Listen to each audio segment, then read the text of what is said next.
Regular kheer is good, but have you ever tried caramel kheer?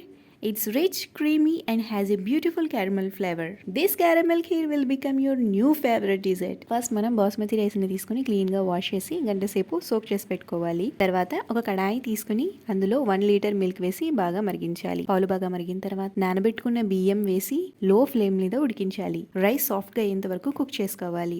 మీరు ఇక్కడ ఏ rice అయినా వాడచ్చండి, కానీ బాస్మతి రైస్ వాడితే టేస్ట్ చాలా బాగుంటుంది. కొంచెం ఈ రైస్ ని ఇప్పుడు మ్యాష్ చేసుకోవాలి. అప్పుడే మనకి క్రీమీ టెక్స్చర్ అనేది వస్తుంది. ఇప్పుడు ఈ ఖీర్ కి స్పెషల్ టచ్ ఇవ్వడానికి మరొక ప్యాన్ లో షుగర్ వేసి గోల్డెన్ కలర్ వచ్చేంత వరకు క్యారమలైజ్ చేయాలి. క్యారమలైజ్ అయిన వెంటనే దీన్ని జాగ్రత్తగా ఖీర్లో బాగా కలిపేయాలి. తర్వాత ఇలేచీ పౌడర్ అండ్ మీకు ఇష్టమైన డ్రై ఫ్రూట్స్ వేసుకుని సర్వ్ చేసుకోండి.